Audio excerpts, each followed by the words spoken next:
متخيل إن في راجل واحد قدر يخدع شعب بحاله؟ راجل اتحدى نبيين من أنبياء الله، وكان عنده قدرة خارقة إنه يشوف الملايكة بعينه. ده مش ساحر عادي، ده السامري، دجال بني إسرائيل اللي القرآن ذكره لشدة مكره. تعالوا نعيش القصة ونعرف إزاي صنع الفتنة الكبرى. اسمه الحقيقي موسى بن ظفر، واتعرف بالسامري نسبة لبلده. الراجل ده كان بيمثل الإيمان وبيدعي الصلاح عشان يهرب مع سيدنا موسى وبني إسرائيل من بطش فرعون. بس الحقيقة إنه كان جواه شر مستخبي، وعين بتراقب كل حاجة بتخطيط شيطاني. الفتنة بدأت وقت انشقاق البحر. فرعون خاف يدخل ورا بني إسرائيل، فربنا أرسل سيدنا جبريل على فرس عشان يقودهم للهلاك. في اللحظة دي السامري لمح اللي محدش غيره شافه، شاف فرس جبريل، وبمنتهى الخبث خد قبضة من تراب أثر حوافر الفرس واحتفظ بيها، لأنه حس إن التراب ده فيه سر وقوة عجيبة. بني إسرائيل بعد ما ربنا نجاهم وشافوا المعجزات عدوا على قوم بيعبدوا أصنام، وبدل ما يحمدوا ربنا طلبوا من سيدنا موسى طلب كارثي: يا موسى اجعل لنا إلها كما لهم آلهة. كانوا عايزين إله مجسم يشوفوه ويعبدوه.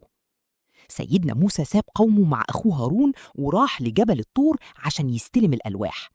الميعاد كان 30 يوم وزادوا ل40. التأخير ده كان هو الفرصة اللي استناها السامري. استغل قلق الناس وبدأ ينفذ خطته في غياب النبي. سيدنا هارون أمر الناس يتخلصوا من ذهب المصريين اللي كان معاهم ورماه في النار. هنا السامري اتدخل، استغل مهارته في النحت ورمى قبضة التراب اللي خدها من أثر جبريل على الذهب المنصهر، والنتيجة صنع عجل ذهبي الريح لما تدخل منه بتطلع صوت حقيقي زي البقرة. السامري قال للناس بمنتهى الفجر: ده إلهكم وإله موسى، بس موسى نسيه هنا وراح يدور عليه في الجبل. الناس اتجننت وبدأت تسجد للعجل وترقص حواليه.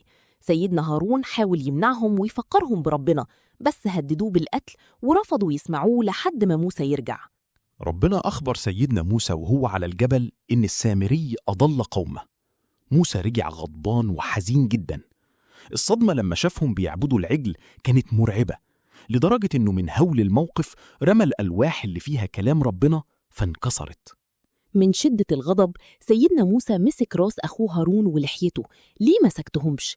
سيدنا هارون رد بكل حكمة ولين: يا ابن لا تأخذ بلحيتي. شرح له إنه خاف تحصل حرب أهلية وفتنة، وإن الناس استضعفوه وكانوا هيقتلوه. هنا هدي غضب موسى واستغفر لأخوه. سيدنا موسى التفت للراس المدبر السامري، سأله: إيه اللي خلاك تعمل الكارثة دي؟ وبكل غرور السامري اعترف: أنا شفت اللي هم ما شافوهوش، شفت جبريل وخدت من أثر فرسه تراب ورميته على الذهب، ونفسي الأمارة بالسوء زينت لي الفكرة. عقاب السامري كان مرعب ومختلف، اتطرد من رحمة ربنا وبقى منبوذ. عقابه في الدنيا إنه يقول للناس لا مساس، يعني محدش يلمسه ولا يلمس حد طول حياته، بقى زي الجربان المنبوذ. أما العجل فسيدنا موسى حرقه ونسفه ورماه في البحر عشان يثبت إنه مجرد معدن ما بيضرش ولا بينفع. عقاب اللي أشركوا كان قاسي جدا. سيدنا موسى أمرهم يشربوا من المية اللي فيها رماد العجل، والرماد لزق في وشوشهم. وربنا أمر المؤمنين إنهم يقتلوا اللي أشركوا عشان يطهر الأمة من الشرك، ويقال إنه اتقتل يومها 70,000 شخص. العلماء اختلفوا كتير، هل السامري هو نفسه المسيح الدجال اللي هيظهر في آخر الزمان؟ البعض بيقول أيوة، لأنه شاف جبريل وسيدنا موسى ما قتلوش، والبعض التاني بيقول مفيش نص صريح، والأرجح إنه دجال من الدجالين وساحر كبير من أعوان إبليس. اتعلمنا من القصة دي إن الإيمان الحقيقي جوه القلب مش بس بالمعجزات، واتعلمنا خطر الفتنة اللي بتكبر في أوقات الفراغ الروحي، وأهم درس إن اتباع الهوى والغرور ممكن يدمر أمة بحالها، وكذلك سولت لي نفسي. قصة السامري بتثبت إن الدهاء لو ما كانش للخير هيكون سبب هلاك صاحبه. دي كانت حكاية من أعظم حكايات التاريخ. لو عجبتكم تابعوا صفحة نور ساينس AI عشان تكتشفوا أسرار أكتر بتصميمات مبهرة. كان معاكم محمد ربيع. شارك القصة وخليك دايما واعي.